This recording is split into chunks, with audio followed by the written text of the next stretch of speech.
Bonsoir à tous et bienvenue sur le plateau d'Un cœur qui écoute, votre émission de spiritualité. Ce soir, nous recevons un héros puisqu'il a écrit Le monde de la nuit, comment j'ai échappé à la pègre, à la drogue et à la sorcellerie. Il s'appelle Grégory Lacroix. Bonsoir Grégory, bienvenue. Bonjour. Votre livre vient de paraître aux éditions Salvator et vous nous racontez un petit peu comment votre chemin vous a mené avec le business à retrouver finalement Dieu. Vous allez nous raconter ça dans un instant. Juste avant, comme tous les autres invités, je vous invite à nous dire ou lire un extrait de texte de votre choix.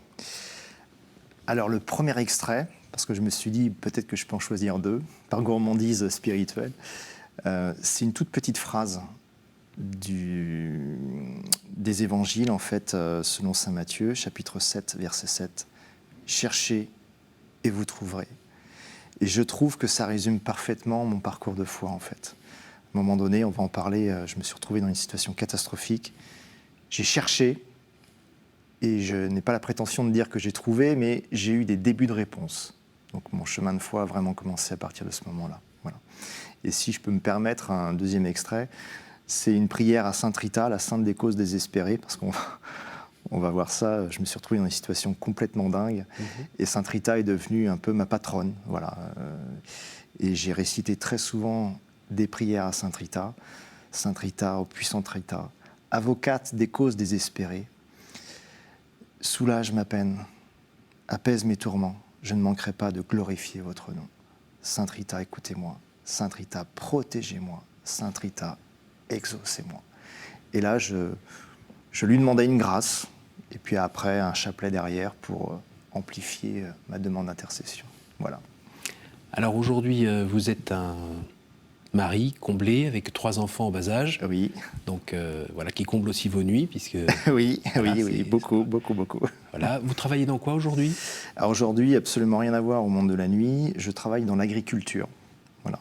Je fais plusieurs contrats. Voilà. Actuellement, je suis un maraîcher. Et ça présente une grande qualité, c'est d'être au contact de la création. Voilà. Et je trouve que c'est fabuleux. Alors, ça n'a pas commencé comme ça. Non, du tout. Quand on dévore votre livre, qui est vraiment un peu un livre d'aventure, sauf que c'est une histoire vraie, oui. Vous démarrez, vous avez à peu près 25 ans, vous vous trouvez dans l'ouest de la France, et enfin vous vous lancez dans le business, vous rêviez de faire ça depuis longtemps, c'est racheter un endroit pour faire un salon de thé dansant. Oui. Alors en fait, je l'ai créé, j'ai pas acheté, j'avais pas un rond.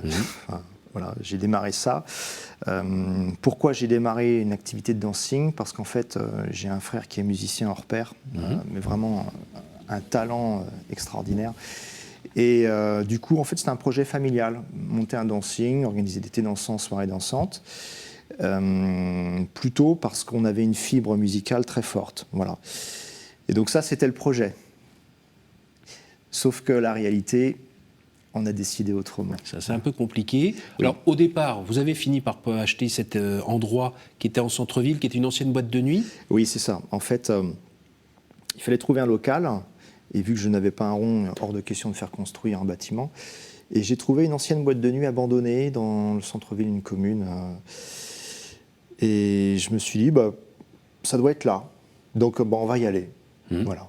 Et c'est parti. Et puis vous partez bille en tête, vous arrivez à finalement avoir des portes qui s'ouvrent, des choses qui marchent, et vous pouvez lancer votre affaire. Je lance mon affaire.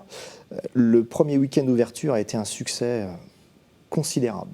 Donc là, je me disais, voilà, j'ai 24 ans, ma vie démarre, tout va bien. J'ouvre un commerce, ça marche, j'ai la santé, c'est parti. Je suis lancé dans la vie à 400 km/h. Voilà.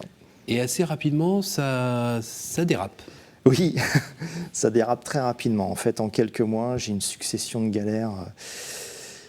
Et voilà. Puis de la vraie galère, genre la lumière qui tombe. Oui, en fait, des grosses galères insolites. Alors, en 2 niveaux se superposaient. L'insolite, une boule à facettes qui tombe sur la tête d'une cliente devant 200 clients. Et donc là, les rumeurs, voilà, oh là là, le bâtiment. Elle n'en meurt pas ? Non. Elle ne meurt pas, en fait, par chance, elle avait une épaisse coiffure, donc ça amortit le choc. Et je me disais, oh là là, ça démarre mal. Des bruits bizarres un peu dans cet établissement. Bon, et à côté de ça, des problèmes politiques, des problèmes administratifs qui engendrent des problèmes financiers, des problèmes judiciaires. Et en fait, c'est un peu la descente aux enfers qui démarre. Et je commence à tomber de plus en plus bas. Et à un moment donné, je me retrouve dans une situation tellement catastrophique que je ne voyais pas de solution humaine. Alors, il faut dire aussi que ce qui vous fait un peu chuter, c'est des histoires un peu compliquées avec Oui. des responsables de la ville, des hommes d'affaires du coin. Ouais, On a c'est l'impression ça. qu'il y a des choses trappes dans tous les coins et limite qu'il y avait un piège prémédité pour Ouais, peut-être. récupérer l'affaire à bon compte ou... Alors là, c'est clair, oui, pour certains. Et face à des impasses administratives, je voyais bien qu'il n'y avait pas de solution. Et là, la conversion. Voilà, la conversion. Je me retrouve vraiment face à l'impossible. Et du coup, au lieu d'ouvrir une bouteille d'alcool pour noyer mes problèmes, au lieu d'ouvrir un sachet de préservatif et de coucher avec n'importe qui, au lieu de m'ouvrir les veines, je me dis, je vais ouvrir la porte d'une chapelle. Voilà. Alors, qu'est-ce qui avait semé dans votre cœur Alors justement, c'est une bonne question. Je me suis dit, pourquoi rentrer dans une chapelle? Et en fait, dans mon adolescence, il y avait eu des petits événements dans ma vie, très loin de l'église, qui me faisaient sous-entendre qu'il existait quelque chose. Je vous donne un exemple. Je suis un passionné d'histoire. Ma grand-mère, un jour, quand je lui posais des questions pendant la guerre, j'ai dit comment tu faisais? Ma grand-mère, pendant la guerre, lisait la prophétie dite de Saint-Odile pour se convaincre de la victoire finale des Alliés de la France sur l'Allemagne nazie, ce qui paraissait impossible en 1942. Et je découvrais qu'il existait des petites choses avec une dimension religieuse catholique qui pouvaient prédire l'avenir. Et à côté de ça, il y avait d'autres faits. J'ai mon frère qui a eu une casserole d'eau bouillante qui est tombée sur son bras. Et mes parents, en fait, ils ont été voir une grand-mère qui priait, qui pouvait enlever le feu. Alors, au nom de Jésus-Christ, ce qui est très important, on y reviendra peut-être tout à l'heure. Oui. Et donc, je découvrais qu'il existait quelque chose, un savoir ancestral qui permettait de peut-être prédire l'avenir, mais aussi de soigner, de solutionner des problèmes à l'aide de prières. Et donc, c'est peut-être ça qui, en fait, avait été semé dans mon cœur, des petites graines. Et en fait, ça germait au moment où moi j'en avais besoin face à une situation. Alors dans le livre, vous racontez, c'est comme Job, vous criez vers le ciel, hey, au secours, je meurs, tout s'écroule. C'est ça. Je crois que même il y a votre mère qui était caution. Oui, caution solidaire. Donc c'est-à-dire que si ça se cassait la figure, vous embarquiez aussi votre mère qui avait vraiment de la personne, et donc la famille. Voilà. Donc et là, alors, ce qui est étonnant, c'est que vous appelez vers Dieu. Oui. On pourrait croire que la conséquence directe, c'est que l'affaire se met tout d'un coup à tourner très très bien. Oui. Alors en fait, on pourrait croire que c'est le début de la fin, mais c'est la fin du début. Pourquoi? Parce qu'en fait, ma conversion a entraîné un combat spirituel dingue. En fait, voilà, dans la réalité des choses à l'époque, mon expert comptable me dit, voilà, vous avez deux solutions. Vous déposez le bilan, vous transformez votre établissement en discothèque. Comme par le passé, vous êtes dans un local qui a connu le succès par le passé. Et c'est les deux seules solutions. Pourquoi? Parce qu'en fait, l'organisation des thés dansants et soirées dansantes n'est pas assez rentable. Oui. Et donc, à long terme, c'est le dépôt de bilan. Donc, du coup, je me dis, je vais transformer mon établissement en discothèque. Parce que j'étais quelqu'un de très orgueilleux à l'époque et je me refusais catégoriquement d'entraîner mes parents dans mes galères avec dépôt de bilan, caution, enfin bon. Et vu que je n'avais pas d'argent, j'ai bricolé des trucs, j'ai demandé à un copain de me prêter du matériel parce que je ne pouvais pas le payer. Donc il m'a dit, voilà, je te pose tout le matériel, tu me fais 4 chèques et puis tu m'appelles quand je peux encaisser le premier, et ainsi de suite. Bon, c'était vraiment du bricolage. Et donc je transforme mon établissement en discothèque. Et là, le combat spirituel, vraiment, démarre. Voilà. Je continue ? Alors ce qu'on entend, c'est le tiroir caisse qui va se remplir avec des billets, il faut quasiment des sacs pour remplir, tellement ça marche. Il y a plein de monde qui va venir. Ouais. Il y a des employés qui sont là, qui ont l'air d'être plus ou moins honnêtes à certains moments. Oui. Et puis, votre solitude finit par vous peser fortement et vous faites des rencontres. Oui. Et avec le recul, une mauvaise rencontre, en fait, comme tout le monde, Je croise un soir une jeune femme, donc je tombe complètement amoureux. Les yeux verts. Les yeux verts. La petite princesse qui sort de son carrosse, qui vient me sortir d'un enfer. Et je tombe follement amoureux d'elle. On vit une passion. Et c'est une passion qui démarre comme ça. Et en fait, c'était peut-être le combat spirituel de trop. J'étais un cateau froid, entre guillemets. Je faisais mes petites prières quand j'avais besoin de Dieu. Mon tiroir caisse venait de se remplir. Donc voilà, quand vous avez une pluie de billets de banque qui tombe du ciel, il y a quelques soucis qui disparaissent, tant mieux. Mais il y en a d'autres qui apparaissent. Et j'ai commencé assez rapidement à comprendre que j'étais dans une espèce de fournaise, en fait. Je ne croyais jamais en Satan jusqu'au moment où je me suis dit, non, là, il y a de la tentation partout, il y a du vent partout, les filles me courent après. L'argent facile, ça me paraît trop, too much. Puis vous voyez des choses un petit peu bizarres aussi dans cette boîte de nuit qui était un peu un lieu de perdition. Voilà. Des gens qui boivent jusqu'à crever, des marchands de drogue pas très très loin, de la violence dans certains couples.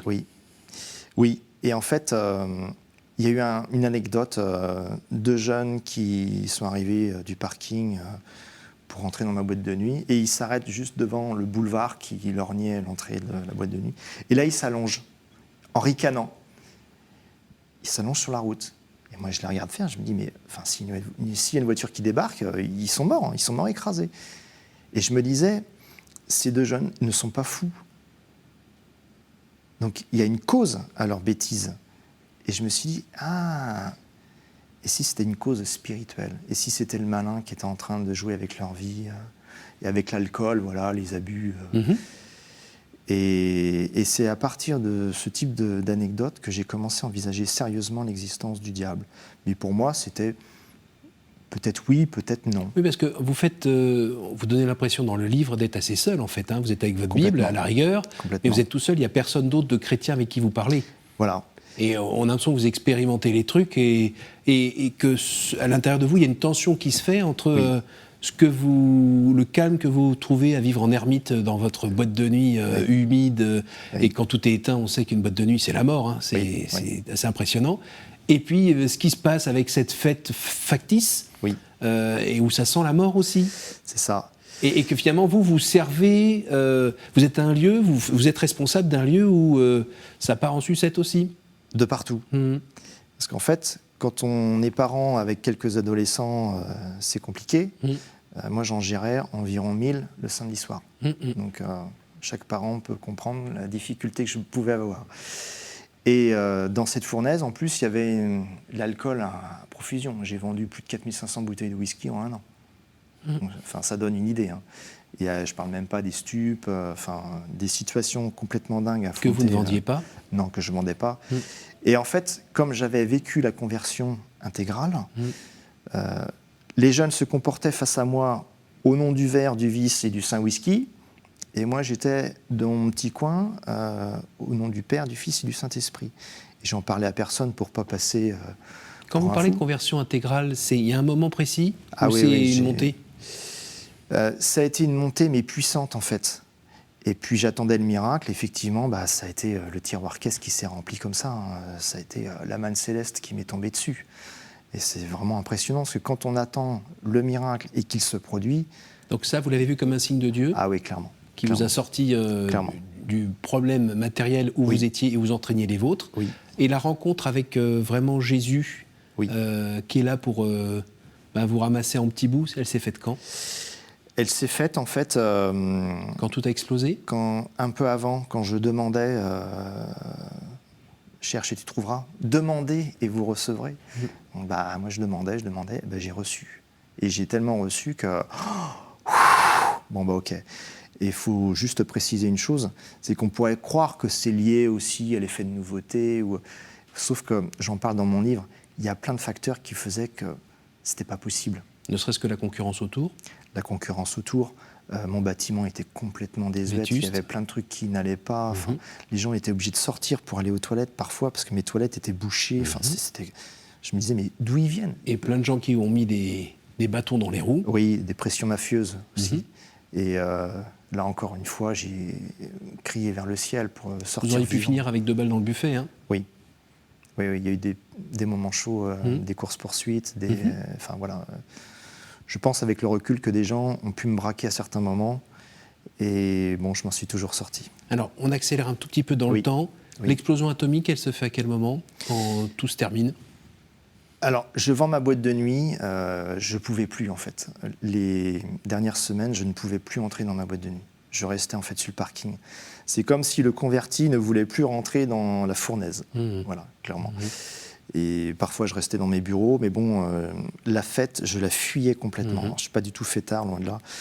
Et si, un petit étançon comme ça. Oui, voilà, un truc un peu soft. Balmusette. Balmusette. Et du coup, la bombe atomique, en fait, je pense qu'elle est arrivée au moment où je m'y attendais le moins. J'ai quitté mon ex-compagne, dont j'étais tombé éperdument amoureux. Et là, je découvre qu'à partir de ce moment-là, pendant des années, je vis des trucs complètement dingues. Alors, j'ai nié tous ces phénomènes pendant longtemps, des accidents, des malheurs, des échecs, mais c'était tellement énorme que je me suis dit, c'est peut-être moi qui s'invente des trucs. Sauf que, admettons sur le plan affectif, quand je rencontrais une jeune fille pour refaire ma vie, elle avait soit un cancer incurable, soit elle avait tenté de se suicider, soit elle avait une anorexie, enfin des trucs, bon, je me dis, j'ai pas de chance, quoi. Mais même avec le matériel, vous aviez de la poisse aussi. Voilà.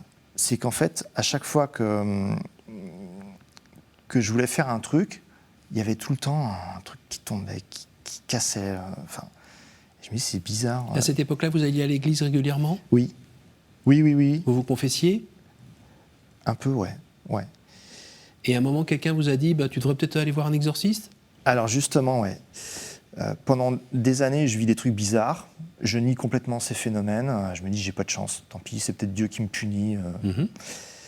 Et je déballe ma vie à un prêtre à Lourdes. Et il me dit, va voir un prêtre exorciste. Et je lui dis, je suis fou. Enfin, j'y connaissais rien. Il me dit, non. T'as trop de combats. Et en plus, tu m'as dit que ton ex-compagne était dans l'occultisme. Enfin, dans la famille, il y avait beaucoup de pratiques. Il me dit, va voir un prêtre exorciste. Alors là, vous racontez des moments un petit peu chauds, où vous allez apprendre finalement que vous n'êtes pas possédé, mais que vous êtes... En état d'oppression. En fait, il y a 4 niveaux: tentation, oppression, obsession, possession. Moi, j'y connaissais rien. Donc, je vois le prêtre exorciste. Pareil, je lui déballe ma vie. Sauf que lui, c'est son métier. Il a l'habitude. Donc, lui, il discernait. C'était un entretien de discernement. Et à la fin de l'entretien, il me dit, voilà, il y a 2 possibilités. Les gens qui viennent me voir, parfois ils ont une pathologie psychologique. Je les oriente vers un médecin ou un psychiatre. Toi, ton problème, il est spirituel, probablement. Donc on va prier, on va voir. Le discernement fait aussi partie de la prière et vice-versa. Et je rentre dans un oratoire pour la première fois avec ce prêtre exorciste. Je crois en Dieu, je suspecte celle du diable, mais pour moi, ça reste de la croyance. J'ai pas de preuve tangible. J'ai pas vu Dieu qui est apparu. Et sauf que là, la science s'arrête. Parce que dès le début des prières de libération... De délivrance, oui. J'ai des manifestations physiques qui sont incompréhensibles. Et incontrôlées. Et en fait, il y a eu 15 exorcismes, à peu près. Donc on s'est revus pendant quelques années. Il y a eu un suivi long. Et au cours d'un exorcisme... Alors juste un détail, on n'est pas dans le film où vous êtes par terre en train de hurler avec 5 personnes qui vous tiennent et non. On n'est pas là-dedans. Hein. Non. En fait, le prêtre exorciste m'a dit, voilà, quels sont tes symptômes, comment tu sens les choses? Et moi, je lui parle de mes symptômes. Et là, il me dit, écoute, voilà, tu as les symptômes d'une personne qui a reçu un maléfice. Genre les petites poupées où on pique dessus, par exemple. Voilà. Et la personne qui était à nos côtés, qui a un charisme de discernement des esprits, disait, voilà, il y a une personne qui a une poupée et qui balance des aiguilles. Bon. Alors, je me suis dit, bon, c'est peut-être n'importe quoi. Sauf que il y a plein de signes qui validaient cette hypothèse. Alors, je vais vous en donner plusieurs. Je ne sais pas combien de temps il nous reste. Premièrement, ce que je vivais dans ma vie pendant des années était validé par des médecins qui disaient « je n'ai jamais vu ça de ma carrière ». je ne comprends pas, c'est impossible, c'est bizarre. Des électriciens qui disaient mais c'est pas possible, normalement vous avez acheté un truc, au bout de 5 jours ça marche plus, c'est pas... Enfin, mais sauf que ça arrivait tout le temps. Je prenais mon vélo, il y a une voiture qui me rentrait dedans. Genre le mec qui a vraiment la poisse, quoi. Ouais, mais sauf que quand ça arrive de temps en temps, ça arrive à tout le monde d'avoir des accidents. Des séries. Et moi, ça arrivait tout le temps. Au point où même des gens se disaient, mais attends, mais t'es tout le temps au mauvais endroit, au mauvais moment. Bah oui. Et donc, les points de vue extérieurs faisaient que, bah oui, ça mijotait un peu dans ma tête. Après, donc, la femme qui a un charisme de discernement des esprits, qui était religieuse, qui n'était pas du tout dans le trip, me disait, bon bah voilà, moi je sens qu'il y a une poupée d'Agide. Quand le prêtre exorciste orientait ses prières, esprit de malédiction, esprit de magie noire, esprit d'envoûtement, esprit de sorcellerie. Et là, il y a des manifestations, enfin mes jambes se sont levées à un moment donné. Je me suis dit, mais c'est pas possible, c'est mon corps, elles se lèvent, elles atteignent un degré impossible et elles restent en l'air. Et je dis au prêtre exorciste, mais il se passe quoi? C'est... Oh, j'ai du mal à comprendre.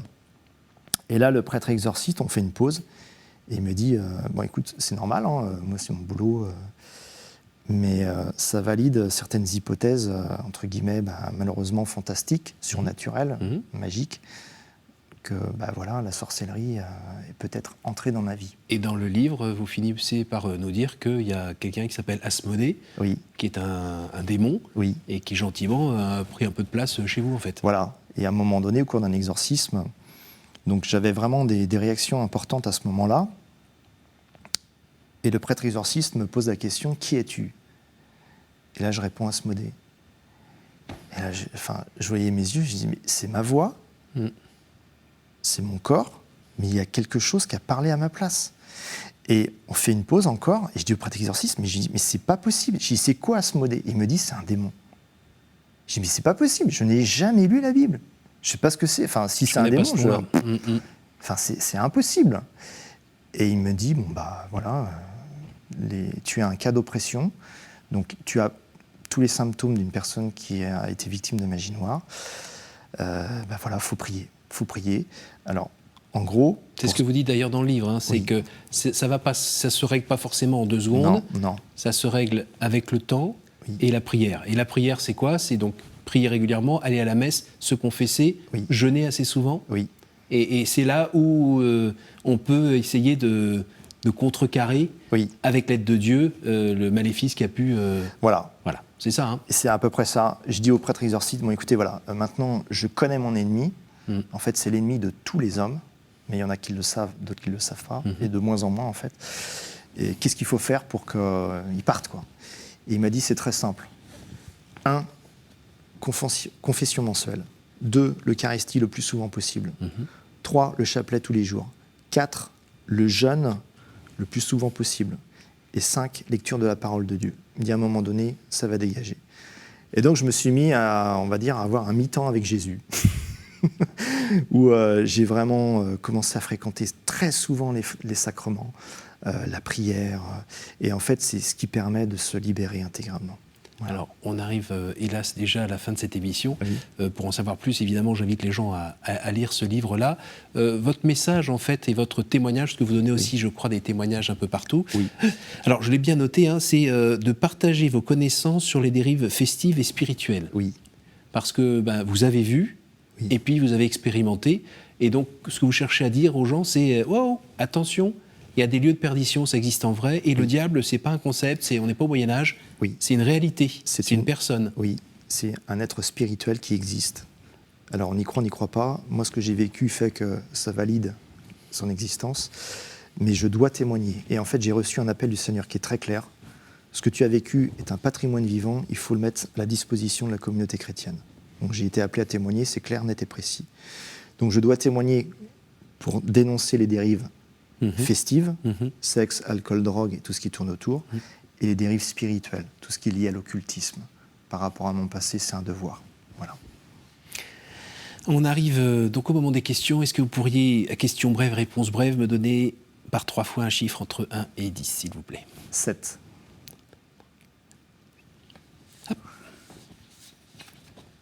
Quelle est la dernière fois où vous avez reconnu l'action du Christ dans votre vie ? Bonne question. Mais il y a vraiment un événement qui arrive, la naissance de ma dernière fille. Où là, c'est vraiment un bonheur qui arrive. Et, voilà, c'est énorme. Un autre chiffre ? 13. J'ai pas. 10. Qu'aimeriez-vous avoir vécu avant de mourir ? Voir la Sainte Vierge. Et un dernier ? 2. Si vous pouviez revenir en arrière et changer quelque chose dans votre vie, que feriez-vous ? Rien. Pourquoi ? Parce que je pense qu'en fait, il faut découvrir le mal pour trouver le bien. Il faut passer par les ténèbres pour voir la lumière. Et en fait, j'étais dans un environnement vraiment malsain.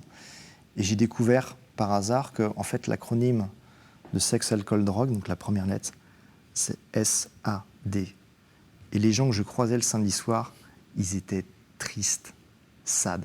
Ça veut dire triste en anglais. Et moi, dans le Christ, j'ai trouvé le bonheur durable et véritable. Voilà. Merci beaucoup Grégory, merci beaucoup d'être venu, merci pour ce livre. On invite les parents et les plus jeunes aussi à le lire. Oui, les ados surtout. Pour voilà, savoir un peu où est-ce qu'ils mettent les pieds. Merci à vous tous pour votre fidélité. Je vous invite à retrouver ce témoignage sur notre site www.ktotv.com et évidemment en parler autour de vous. Il n'y a pas de mal à faire du bien en fait. Bonne soirée, à la semaine prochaine.